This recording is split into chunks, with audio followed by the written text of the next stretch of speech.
Why did I think saying that would be funny? I laughed and told everyone at dinner that until the ring was on, I was still free to be tried. He didn't laugh. He just stared at me like he was watching something die. What I didn't know that night was that my little joke would become evidence in court. My name is Leora Hensley. I'm 32, and I used to think everything sounded softer if you said it as a joke. That's what I told myself the night I ruined everything. The night I laughed in front of everyone and said that until Tom actually put a ring on my finger, I was free to be tried by others. People at the table laughed. Someone even raised their glass. And for a moment, I felt powerful. The center of attention, clever, untouchable. But when I looked at Tom, he wasn't laughing. He just stared at me like he was watching something fall apart right in front of him. I tried to smooth it over, said it was just humor, that everyone needed to relax. He didn't argue. He didn't even frown. He just said quietly, "You already said what you meant." Then he left. Everyone told me later that he was overreacting, that men should learn to take jokes. My brother even called it classic Leora humor. But when I got home that night, the apartment felt wrong. Too quiet, too still. His keys were on the counter beside my wine glass, and next to them, the small ring box I'd been teasing him about for months. It was open, empty. I kept telling myself he was being dramatic, that he'd calm down and we'd laugh about it the next day. But he didn't come home. When he finally did, 2 days later, he wasn't angry. He was polite, careful, distant. That's what scared me most. He started saying things like, "You've already told everyone who you are," and "You joke to confess." I told him he was twisting things, but the more I defended myself, the more he withdrew. I didn't understand then that his silence wasn't weakness, it was calculation. I thought I'd embarrassed him for one night. I didn't realize I'd just given him everything he needed to walk away, and make sure I'd never laugh about it again. Before we dive deeper into this story, I have one small request.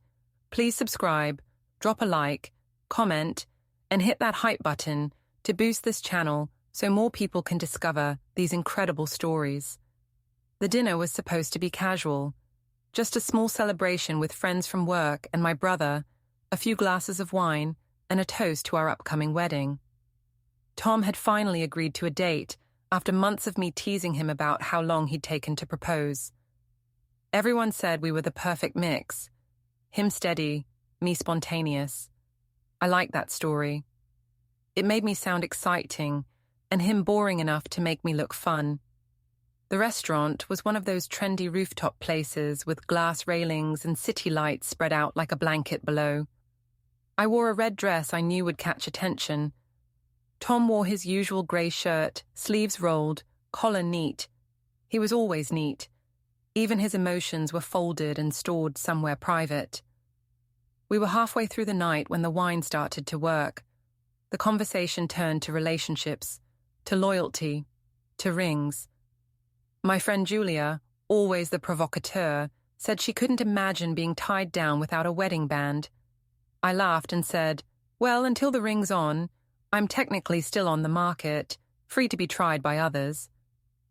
It sounded clever in my head, teasing, light, the kind of line people would remember and quote later, and they did laugh. Glasses clinked, someone whistled, Julia nearly spilled her drink. I grinned, proud of myself, but then I looked at Tom. He wasn't laughing, not even smiling, just watching me, his fork halfway to his mouth, his eyes quiet and unreadable. It wasn't anger. It was something worse. Disappointment. I tried to fix it right there, laughing again, saying, "Relax, it's a joke. You know me." He didn't respond. He set down his fork, wiped his mouth with his napkin, and said to the table, "Seems everyone knows her better than I do." Then he stood up and left. For a moment, no one moved. I could feel the weight of their eyes, waiting for me to laugh again, to make it funny somehow. So I did. I said, "See? Overreacting already." Everyone chuckled awkwardly, and the conversation shifted. Nathan, one of my co-workers, leaned over and whispered that Tom should man up or lighten up. I smiled, pretending it didn't sting. But inside, something twisted. I texted Tom later, asking if he was really mad over a joke. He didn't reply. When I got home, he was already in bed, eyes closed, pretending to sleep.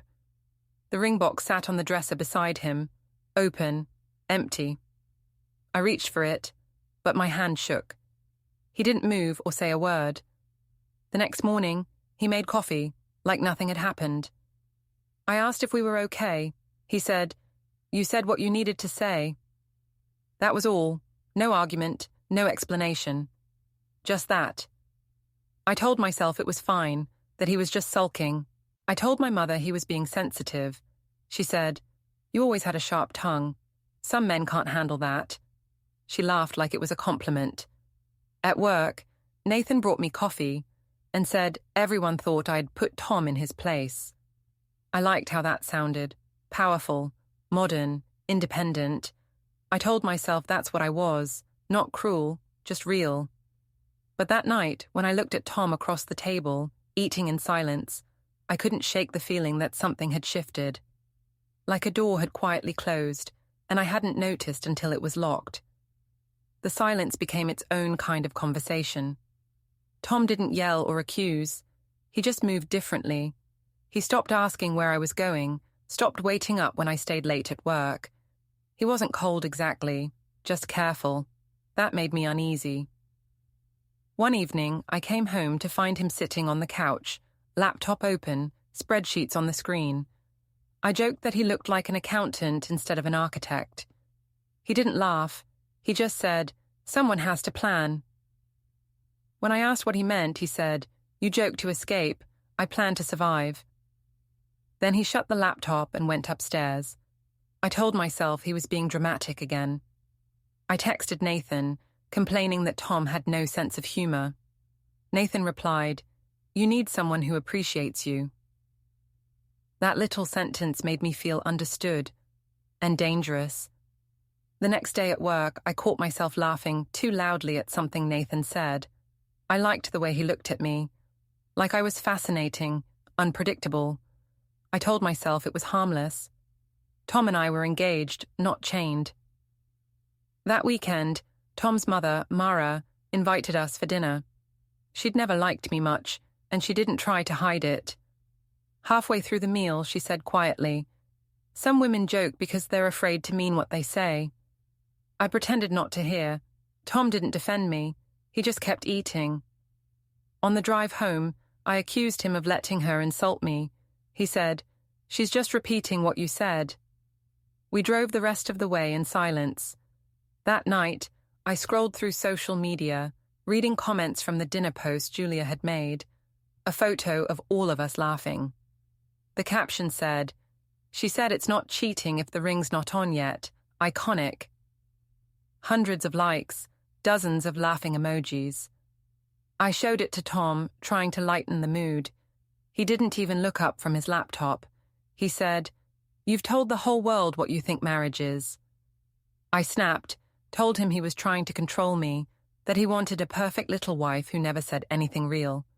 He looked at me calmly and said, "You don't say real things, Leora. You hide behind jokes." It made me furious, mostly because he was right. Later that week, I noticed he'd changed the password on his laptop. He'd never done that before. When I asked why, he said, "Privacy isn't one of your strengths." That night, I dreamed I was standing in front of a mirror, but my reflection was laughing without sound. The following weekend, my brother Kellen came over for brunch. He adored Tom, thought he was a saint for putting up with me. So when I told him about the ring incident, he laughed and said, "You probably just bruised his ego. He'll get over it." I nodded, pretending to agree. But inside, I was irritated. Everyone acted like Tom was the victim, like I'd done something unforgivable. It was just a joke, a sentence. People joked about worse things every day. That afternoon, I noticed Tom had left his phone on the kitchen counter. A message popped up from someone named Carter, attorney. The preview read, "I've reviewed the documents. We can proceed once you confirm the timeline." I froze. My heart raced. I wanted to believe it wasn't about us. Maybe it was work-related, but deep down, I knew. I waited until he came home from the store and asked casually, "Who's Carter?" He looked at me for a long moment and said, "Someone who helps people protect what's left." Then he walked away. That night, I opened his laptop again, even though I knew he'd changed the password. It asked for a code. I stared at the blinking cursor, hating him for being smarter than me, hating myself for caring. I poured wine and called Nathan. He answered with his usual lazy charm, asking if I was still imprisoned by the architect. I laughed, too loudly, and said, "Apparently, he's hiring lawyers now."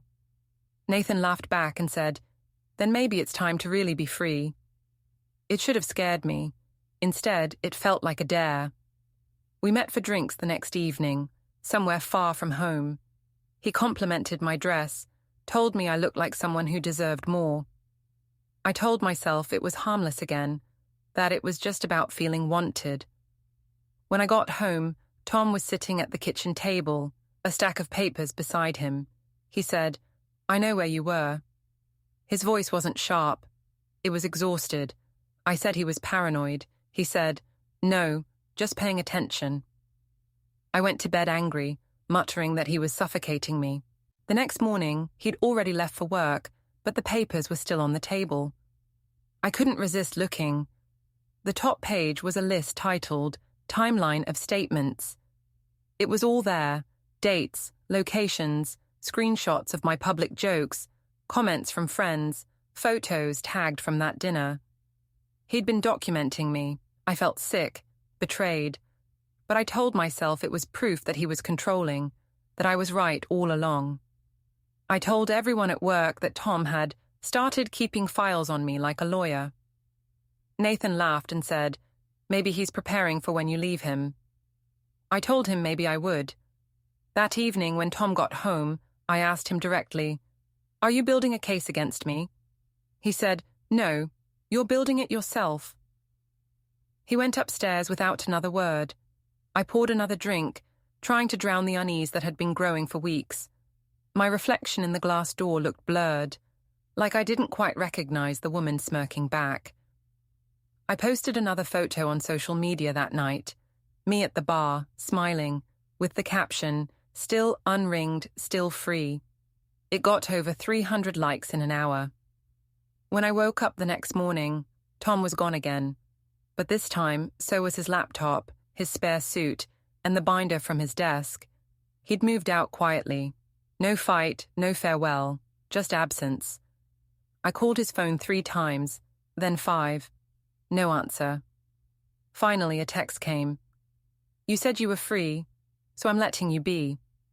I threw the phone across the room. It hit the wall and fell face down, screen cracked. I stood there shaking, not from guilt but from disbelief, that he would actually walk away. I thought I'd humiliated him for a night, but he'd been watching, waiting, collecting proof, not to scream, but to end it properly. And for the first time since that rooftop dinner, I realized that maybe he'd been serious all along, and I was the only one still pretending it was a joke. When Tom left, I told myself he was bluffing. I told everyone he just needed space, that he'd come crawling back once he realized how ridiculous he was being. That was my version of control, pretending I was unbothered, that I still had power in the story. At first, people believed me, or maybe they just wanted to. I kept smiling at work, wore bright lipstick, laughed louder than usual. When someone asked if Tom and I were okay, I said we were taking a comedy break. That's what I called it, a joke between serious people. But the thing about pretending you're fine is that eventually you forget which parts are lies. Nathan, my co-worker, started coming around more. He'd stop by my desk, ask if I was free that night, using the same word I'd used in that stupid joke. I played along, said I was always free. The first time he kissed me, it didn't feel real. More like I was proving something proving that I could still be wanted, that I hadn't lost. We kept it secret at first, though everyone in the office could sense it. I liked the thrill, the idea that I was still the one being desired. When I told my brother about it over drinks one night, he didn't laugh. He said quietly, "Leora, this isn't funny anymore." I rolled my eyes and said he sounded just like Tom. He said, "Maybe that's the problem." At work, gossip started to spread. One coworker made a joke in the break room about trying the unringed one, and everyone laughed. Everyone except me. Suddenly, my own words didn't sound clever anymore. They sounded pathetic. The following weekend, I was invited to Julia's birthday party. Tom was supposed to come too, before everything fell apart. I almost didn't go, but I couldn't stand the idea of people whispering that I was hiding. So I put on my best dress, smiled at the mirror, and told myself I'd make it through the night. Nathan came too. I hadn't invited him, but he showed up with a grin, acting like it was normal. "Guess I'm your +1 now," he said. I told him to behave, but secretly I liked it. The attention, the danger, the way people looked at us. Halfway through the night, someone brought up Tom. Julia asked if he was still mad about that ring thing. I laughed and said, "Oh, please, he's probably writing a manual on emotional repression." The crowd laughed. I added, "He's lucky anyone's still trying me at all." I saw Nathan's smile fade slightly, like he'd just realized he was part of the joke too. An hour later, I went outside for air. The cool night hit my skin like guilt. I checked my phone. No messages from Tom. Instead, I saw that my unringed and free post had been screenshotted and shared in a local community group, with people speculating about that woman whose husband left her after the dinner joke. That was when I felt it. The shift. The laughter wasn't mine anymore. It belonged to everyone else. The next morning, my mother called. Her tone was sharp, cold. "Do you realize what you've done?" she said. "Tom's lawyer called your uncle to verify financial documents. He's filing, Leora." I said, "He wouldn't dare." She said, "He already has." That afternoon, I went to his office. He wasn't there, but his assistant looked at me with quiet pity. She said, "He's working remotely for now." Then she hesitated before adding, "I'm sorry for how things turned out." Her words hit me harder than anything else. Turned out, like the story was already over, and I'd missed the ending. I called Nathan afterward, wanting distraction. He answered, but his voice was distant. "Maybe we should cool it for a while," he said. "Your husband came to see me." I froze. "You talked to him?" "He wasn't angry," Nathan said. "He was calm, too calm. He said he's not out for revenge, just clarity." "That's worse, Leora. He's got something planned." When I hung up, I couldn't breathe. For the first time, I wasn't sure what scared me more. That Tom knew everything, or that he was doing nothing about it. That night, I came home to find an envelope slipped under my door. Inside was a single page. It wasn't signed, but the handwriting was his. "You can't hide the truth behind a punchline forever." I laughed when I read it, but my hands were shaking. Days blurred after that. Tom didn't call. He didn't text. But his presence was everywhere. Quiet, patient, methodical. One morning, I got an email from an unknown address. It contained a folder of attachments. Screenshots of messages between Nathan and me. Photos from the office. Even one of us leaving that party together. The subject line said, "For reference." No message, no accusation, just evidence. I called Nathan immediately, furious. He swore he hadn't sent it. Then he said, "Maybe you should stop underestimating him." When I told my mother, she said, "He's too smart for you now." That word, now, burned. That night, I went to Tom's mother's house, uninvited. Mara opened the door and didn't even hide her disdain. "You shouldn't be here," she said. I asked her what she knew. She said quietly, "He's not angry, Leora. He's preparing." I said I just wanted to talk to him, to fix things. She shook her head. You don't fix things by pretending they're jokes. When I drove home, the sky was already dark. I sat in the car for nearly an hour, staring at the house, half expecting to see his car in the driveway again. It never appeared. The next morning, a courier arrived with a letter from his attorney. Notice of intent to file for divorce and custody. No dramatic confrontation, no fight, just legal language printed in black ink. My first instinct was to call him. When he answered, his tone was steady. I said, "You can't just do this." He said, "I already did." I told him he was being cruel. He said, "No, I'm being clear." I begged, shouted, said he was overreacting to a joke. He said, "You built an entire life on jokes. Now you can live inside one." Then he hung up. The silence after that call was worse than any argument we'd ever had. I told my brother what happened. He came over and sat with me on the couch, no judgment, just quiet. After a while, he said, "You know, he gave you so many chances to stop." I said, "Stop what?" "Making everything a performance," he said. "You never let anything be real." I wanted to tell him he was wrong, that I was just being myself, but for the first time, I couldn't think of a single clever line to cover the truth. Over the next few weeks, I saw pieces of my reputation fall apart. People at work started avoiding me. Someone leaked that my freedom joke had been used as an example in an HR meeting about professionalism. Nathan got transferred to another office. Even my mother stopped answering calls. When she finally did, her voice was tired. "You should apologize," she said. "For what?" I snapped. "For everything you laughed at," she replied.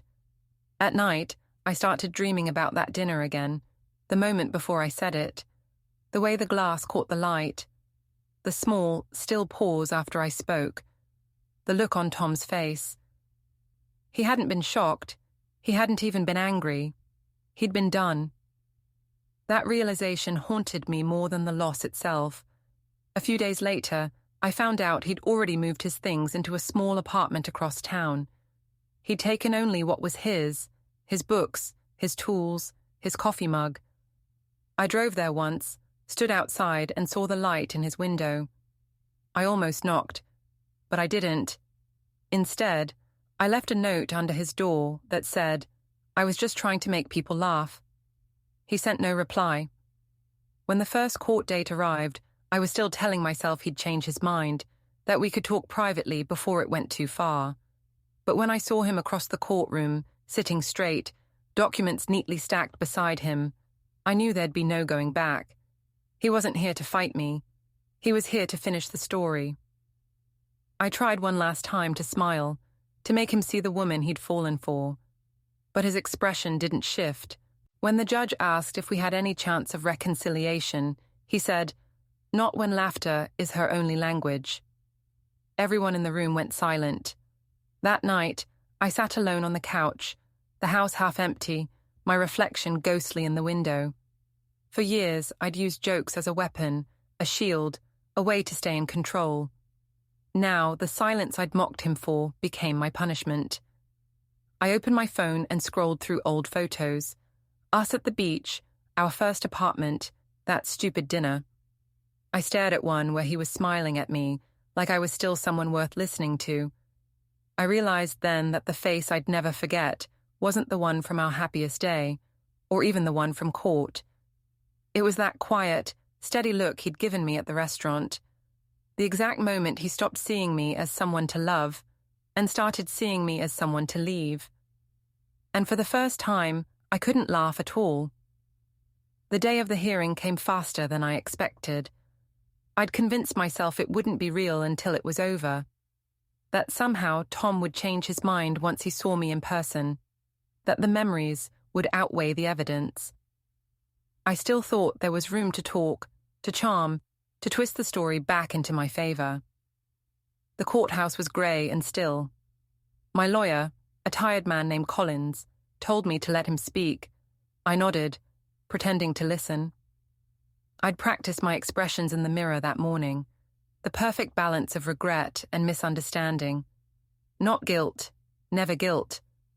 Tom was already there when I arrived, calm as ever, suit pressed, files organized. He didn't even glance at me. I hated that more than if he'd glared. Indifference was colder than anger. When the session began, his lawyer, a woman named Daniels, presented the first set of exhibits. Screenshots of my social media posts, the ones where I'd joked about freedom, about being unringed and available. I wanted to protest, to say they were jokes, satire, exaggeration, but she had my captions printed word for word. Still unringed, still free. Try me before he buys me. Laughter keeps marriage interesting.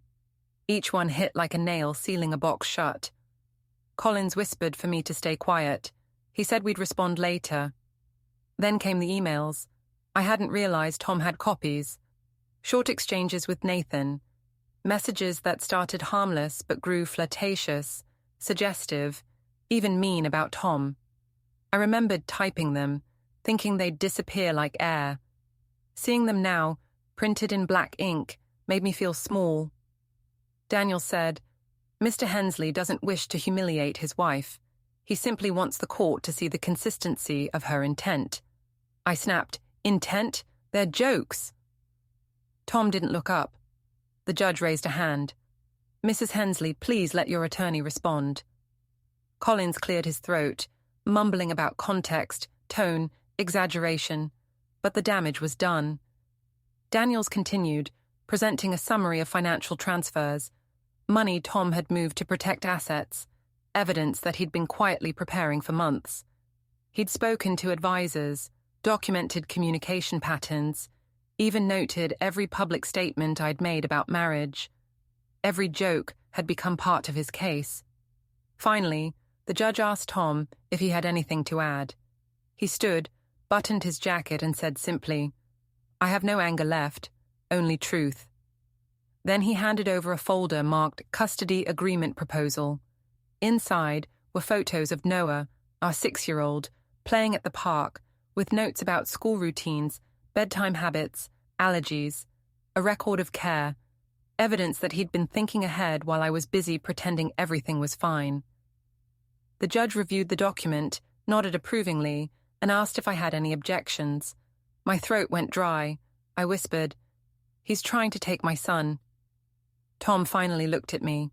No, I'm trying to keep him safe from chaos. I wanted to scream, but the words wouldn't come. I had spent so long performing strength that when it was finally tested, there was nothing left underneath. By the end of the hearing, the ruling was clear. Temporary custody to Tom, shared visitation pending review, division of assets underway.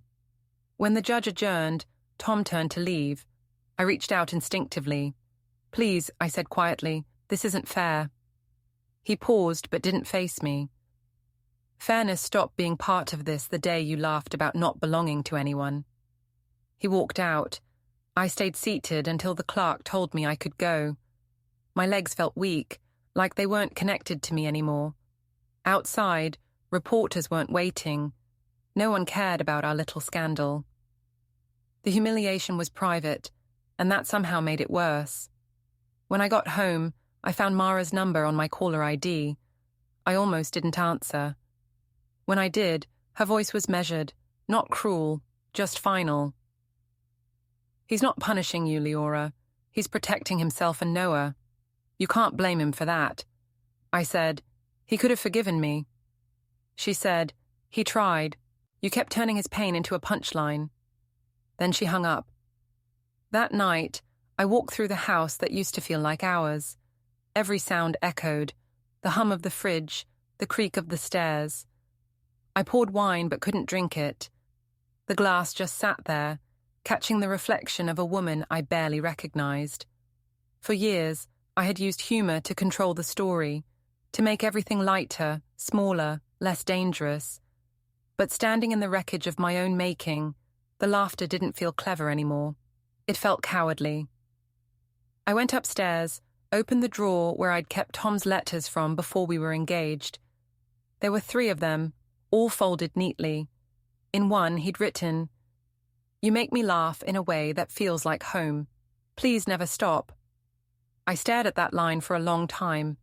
He hadn't asked me to be funny, he'd asked me to be kind, and I'd forgotten the difference. The final hearing was 3 weeks later. By then, the silence between us had hardened into something unbreakable. I hadn't seen Tom since the first court date. He'd been handling everything through lawyers, methodical, detached. It was strange how someone could be so close to your past and still feel like a stranger from your future. When we entered the courtroom that morning, he nodded once, polite but distant. I didn't nod back. I didn't want polite anymore. I wanted the explosion that never came. Daniels presented the final agreement, divorce finalized, custody confirmed, financial settlements complete. Clean, efficient, bloodless. The judge praised the maturity and restraint of both parties. I almost laughed. Maturity had nothing to do with it. It was survival. When it was time for signatures, Tom stood, took the pen, and signed without hesitation. His hand didn't even tremble. Then he handed the pen to me. I hesitated. My lawyer whispered, "It's over once you sign." I looked at Tom. His expression was unreadable. I wanted him to say something, anything, to tell me there was still something left to fix, but he didn't, so I signed. That was it. 10 years together, undone by ink and evidence. Afterward, we both stood there, papers exchanged, lives officially split. He turned to leave, but I stopped him. I said, "Do you even care how much this hurts?" He said, "Of course, but caring doesn't mean I'll let it happen again." Then, quieter, he added, "You used to make me laugh because you saw beauty in things. Then you started laughing at everything instead." He left before I could answer. I walked out a few minutes later, carrying the copy of the decree. It felt heavier than any book I'd ever held. Outside, the world went on. Cars passing, people talking, life continuing, as if nothing had happened. I stood on the courthouse steps for a long time, wondering how something so huge could end so quietly. That night, I didn't go home. I went to the small cafe where we'd had our first date. The same table was empty by the window. I ordered the same coffee I'd ordered back then, too sweet, too milky, and sat there, staring at the empty chair across from me. I remembered how, on that first date, he'd told me I had a dangerous sense of humor. I'd laughed, said it was better than being boring. He'd smiled and said, "Not everything boring is bad." I finally understood what he meant. When I got home, the apartment looked stripped of color. The photos were gone. He'd taken them quietly before the final hearing. Only one remained, a small one tucked behind a magnet on the fridge. It was of us at the beach, me laughing, him squinting in the sun. On the back, written in his neat handwriting, were 5 words. "You wanted freedom. You got it." I slid to the floor and stared at it until my eyes blurred. For the first time in months, I didn't reach for my phone or for wine. I just sat there, listening to the hum of silence that had always been his gift. The next morning, I visited my brother. He opened the door and just looked at me, tired but kind.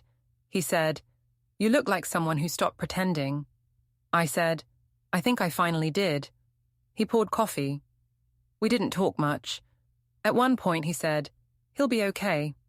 You might too." I nodded, unsure if I believed it.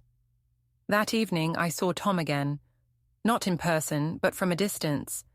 He was walking with Noah near the park. They were laughing about something.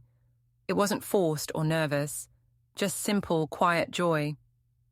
I watched for a while, hidden behind the fence, and for the first time, I didn't feel jealous. I felt replaced, and maybe that was fair.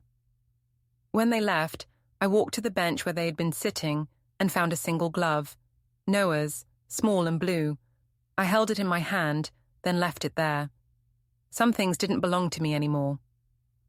That night, I wrote one final message to Tom. I didn't send it, but I wrote it. I used to think laughter meant love. I see now it meant fear. I'm sorry for everything I turned into a punchline. I deleted it before I could second-guess myself. He didn't need to see it. It was too late for apologies. This was for me. The next morning, I woke up early, opened the curtains, and let the light in. For the first time, I didn't reach for words, didn't try to spin the story. There was no clever angle left, no audience waiting, just silence. And in that silence, I finally saw his face again, the one I could never forget. The look from that night at the restaurant, the quiet realization in his eyes that the woman sitting across from him was laughing at her own destruction. He hadn't said a word. He didn't have to. That was the night he stopped being my husband and started being the man who would save himself. And all these months later, when I think of that moment, the stillness, the weight of his gaze, the end hiding in plain sight, I finally understand. The ring was never the point. The promise was, and I was the one who broke it. Don't forget to hit like, subscribe, and turn on the bell so you don't miss the next story. Write in the comments from which city you are watching.